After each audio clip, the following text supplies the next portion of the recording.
Bonjour à toutes et à tous et bienvenue à ce culte en ligne pour le week-end de Pentecôte. Le Pentecôte est quelque chose que les chrétiens du monde entier marquent le baptême du Saint-Esprit, le Saint-Esprit déversé sur les disciples dans la chambre haute pour que nous puissions recevoir une puissance d'en haut pour être les témoins de Dieu. Alléluia. Nous prions qu'à travers cette vidéo, vous soyez bénis, encouragés, fortifiés dans votre foi. Nous allons avoir un temps de louange et ensuite Stéphane va nous apporter le message pour ce matin. Le Seigneur vous bénisse et on vous dit à bientôt.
Alléluia, Amen. Bonjour à tous, je suis ravi de vous retrouver ce matin pour un nouveau message que le Seigneur a mis sur mon cœur. En ce jour de Pentecôte, le sujet est tout trouvé, nous allons parler du Saint-Esprit.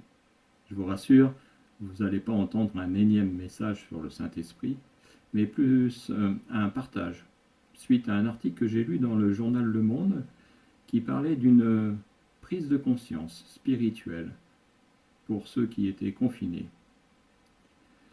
En effet, comme pour les enfants qui ont pu avoir un décrochage scolaire, nous les chrétiens avons pu avoir également un décrochage spirituel. Le Saint-Esprit a souvent été un sujet de controverse dans les églises, entre celles qui veulent lui donner trop de place, au détriment de Jésus ou même de Dieu, et celles qui n'en parlent pas assez. Quel est le juste milieu? Comment remettre les choses à leur place? Le Saint-Esprit est une personne de la Trinité. Elle était là dès le commencement de la création de la terre. C'est dans Genèse au chapitre 1 au verset 2. Et le Saint-Esprit est cité dans de nombreux passages également dans le Nouveau Testament ainsi que dans l'Ancien. Le jour de la Pentecôte ne signifie pas la naissance du Saint-Esprit, mais sa manifestation dans les apôtres qui devaient l'attendre comme leur avait demandé Jésus. Alors aujourd'hui, que veut dire pour nous avoir le Saint-Esprit? Lisons dans Jean au chapitre 7 et au verset 37. Le dernier jour, le grand jour de la fête, Jésus se tenant debout s'écria : « Si quelqu'un a soif, qu'il vienne à moi et qu'il boive. Celui qui croit en moi, des fleuves d'eau vive couleront de son sein, comme dit l'Écriture. Il dit cela de l'Esprit que devaient recevoir ceux qui croiraient en lui, car l'Esprit n'était pas encore répandu, parce que Jésus n'avait pas encore été glorifié. » Excusez-moi. Jésus est la parole de vie, et en lui est la vie. Cette parole est notre nourriture spirituelle et le Saint-Esprit notre source d'eau vive. Jésus a dit cela sous l'inspiration du Saint-Esprit, et c'est ce dernier qui nous permet de vivre en communion avec lui, avec Jésus et avec notre Père. C'est le lien de l'Esprit de Dieu à notre esprit qui crée cette communion. Non seulement le Saint-Esprit nous permet d'étancher notre soif, mais également permet de désaltérer un grand nombre de personnes à travers nous et notre témoignage. Dans 1 Jean, au chapitre 4 et au verset 12, « Personne n'a jamais vu Dieu. Si nous nous aimons les uns les autres, Dieu demeure en nous et son amour est parfait en nous. Nous connaissons que nous demeurons en lui et qu'il demeure en nous parce qu'il nous a donné de son esprit. » Nous comprenons ici l'importance de l'esprit, car c'est lui qui atteste de l'amour de Dieu pour nous. Par le Saint-Esprit, nous pouvons nourrir une intimité spirituelle avec notre Père, et il est là pour nous aider à nous exprimer dans nos prières pour Dieu. Pour nous, ce n'est pas habituel d'avoir cette communion spirituelle. Nous sommes humains et nous sommes faits de chair et de sang. La partie spirituelle ne vient que lorsque nous sommes une nouvelle créature, une nouvelle naissance, comme disait Jésus. Et cette nouvelle naissance se traduit non pas par un corps fait de chair, mais par un corps spirituel qui est en communion avec notre Créateur. Comme l'était certainement Paul et bien d'autres, et également le premier homme, qui est Adam, avait plus de communion spirituelle certainement que nous aujourd'hui. Cette communion spirituelle, c'est une relation qui doit se travailler. C'est pour ça que Paul avait compris l'importance du Saint-Esprit. Et lui, il suivait la voie du Saint-Esprit. Il allait où le Saint-Esprit lui demandait d'aller. Avoir le Saint-Esprit, selon l'apôtre Paul aussi, c'est devenir conforme à lui. Plaire à Dieu, utiliser notre corps pour rendre gloire à Dieu, faire mourir notre vieille nature et nous laisser conduire par notre Sauveur Jésus-Christ. Voilà ce que Dieu veut et c'est pourquoi il a donné le Saint-Esprit. L'amour de Dieu pour nous est tel qu'il nous donne les moyens de réaliser tout cela par son esprit. Il connaît nos faiblesses, il sait à quel point nous avons du mal à communier avec lui par notre esprit, et c'est pour ça que le Saint-Esprit nous aide dans cette nouvelle relation spirituelle avec notre Père. L'apôtre Paul a été jusqu'à déclarer cette phrase qui se trouve dans Romains au chapitre 8 et au verset 9. Si quelqu'un n'a pas l'esprit du Christ, il ne lui appartient pas.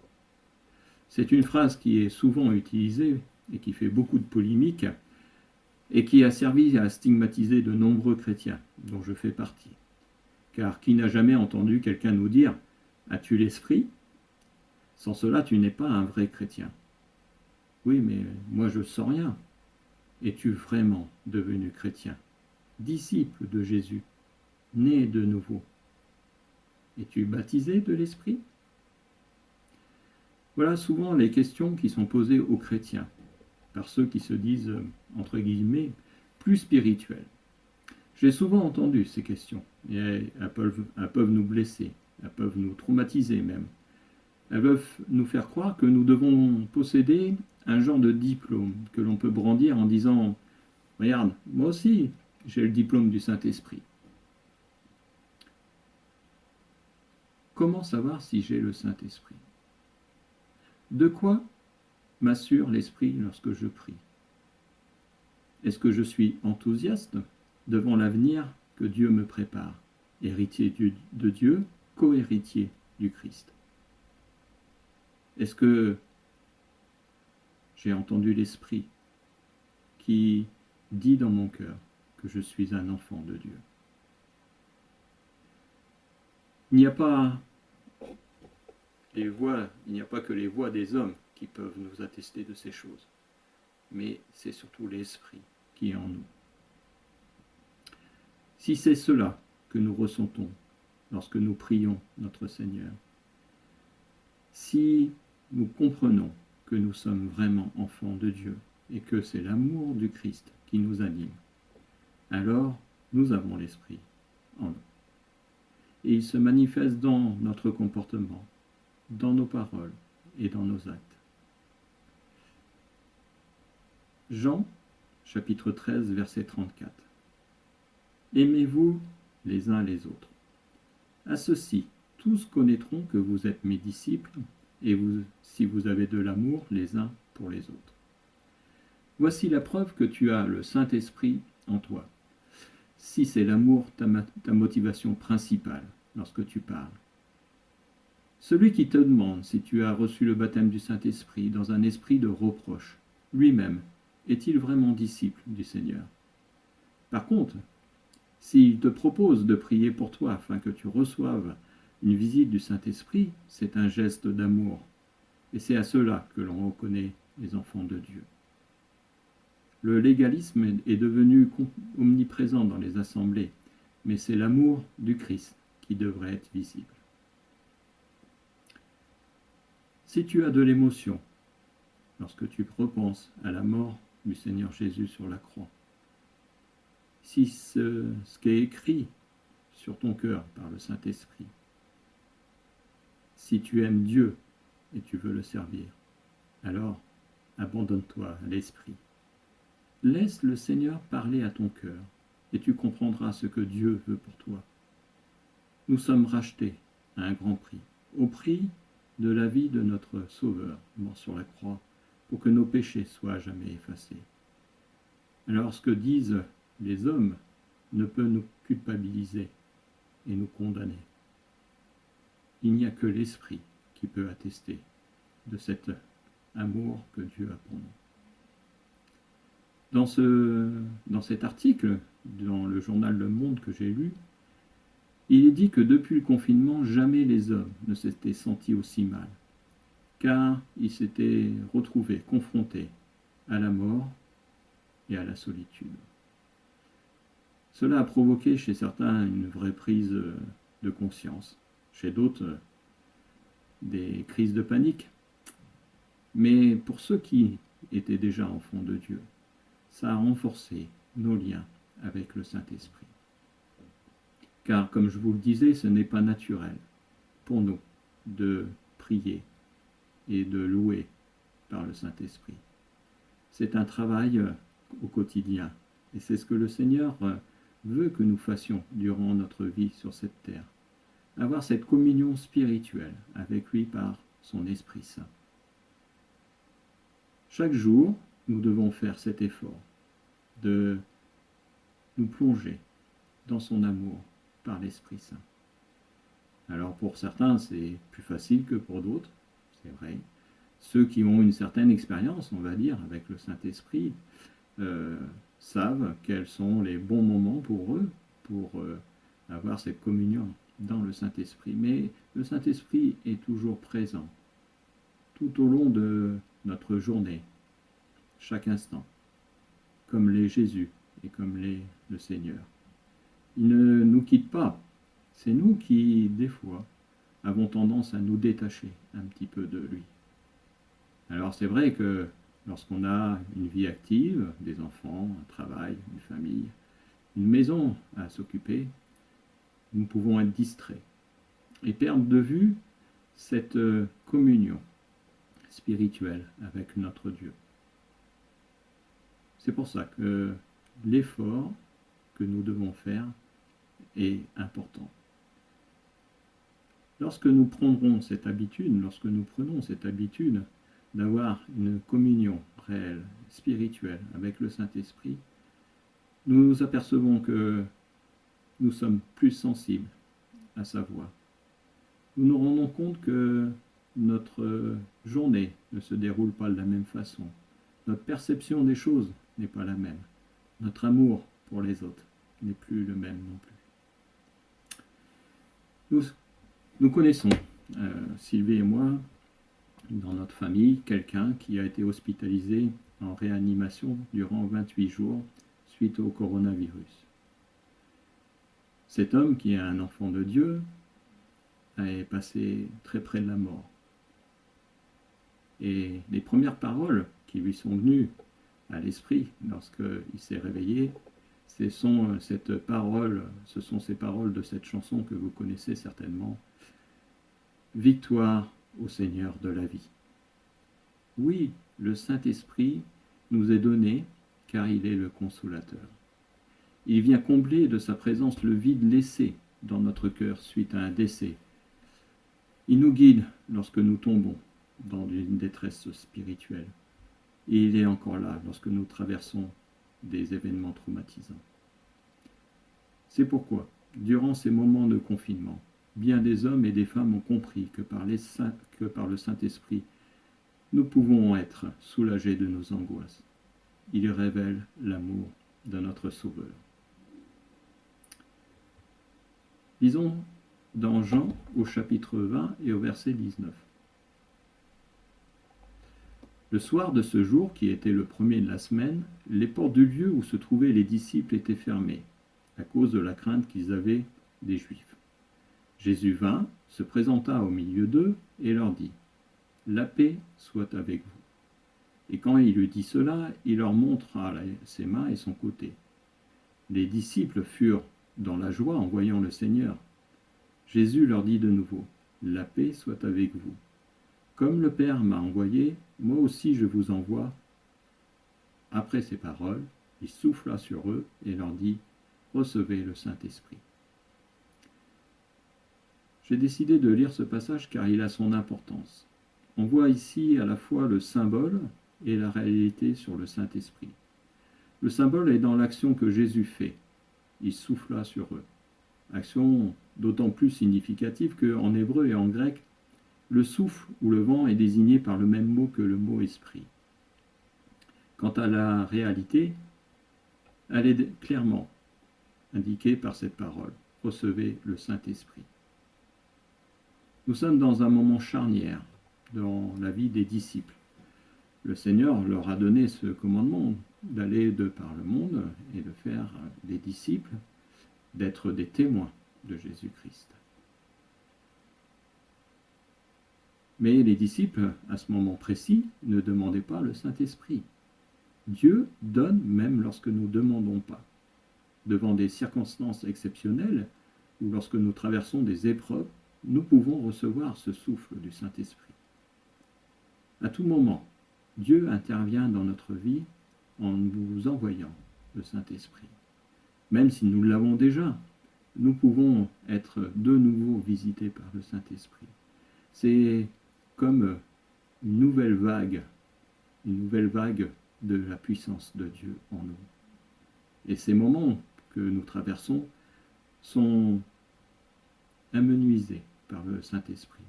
Nous les traversons plus facilement. Nous nous rendons compte que sans le Saint-Esprit, nous aurions certainement eu de grandes difficultés à traverser ces épreuves. C'est le don gratuit que Dieu manifeste en nous par son Saint-Esprit. Nous sommes appelés à être des témoins de Dieu. Nous sommes envoyés par lui afin que l'Évangile soit annoncé à tous. Alors, comment être des témoins sur des choses que nous n'avons pas vues?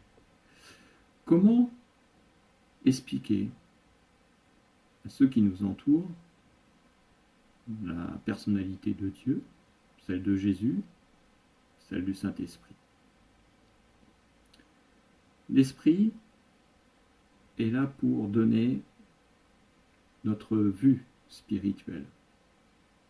Nous ne marchons plus par notre vue naturelle, mais par notre vue spirituelle.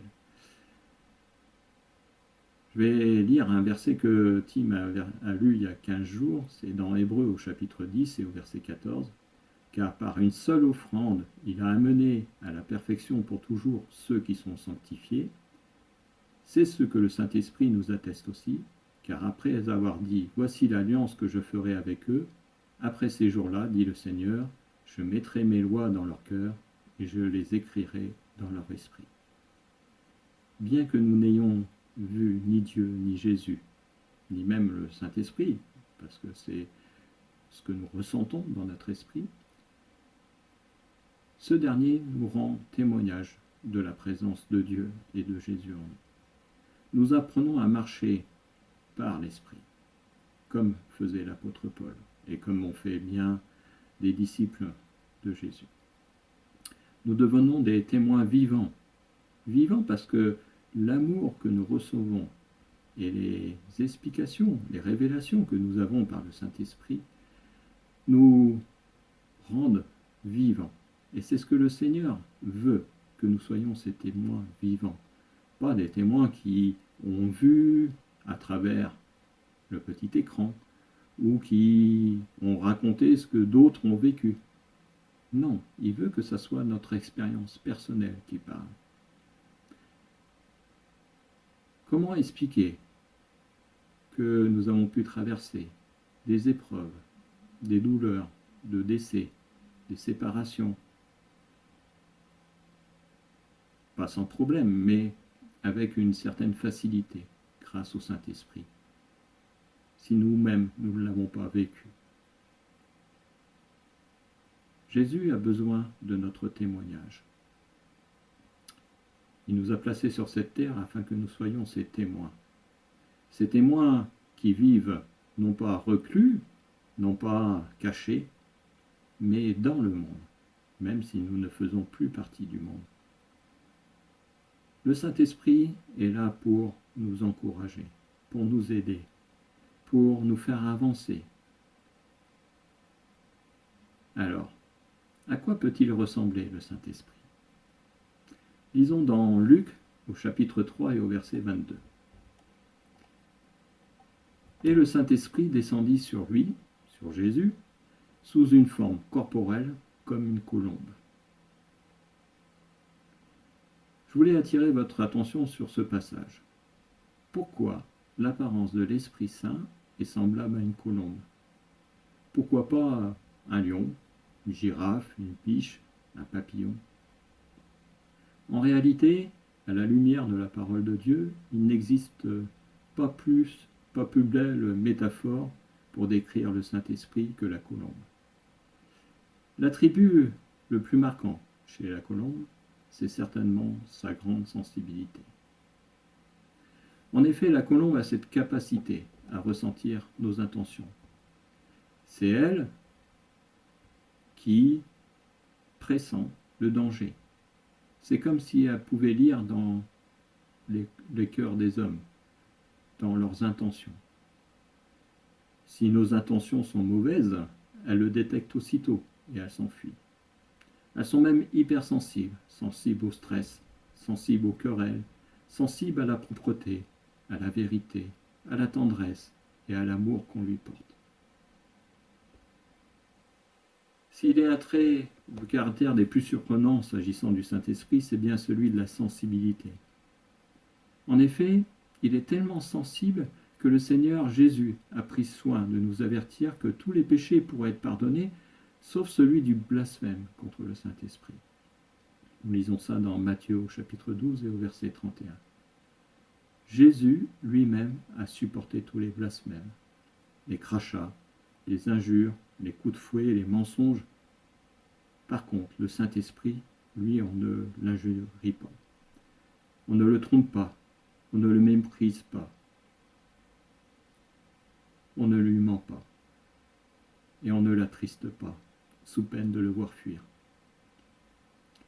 Lorsque le Saint-Esprit se pose sur nous, alors commence cette transformation. Notre orgueil se change en humilité, la vengeance en pardon, l'indifférence se mue en compassion. 1 Corinthiens au chapitre 6 et au verset 19. Ne savez-vous pas que votre corps est le temple du Saint-Esprit qui est en vous?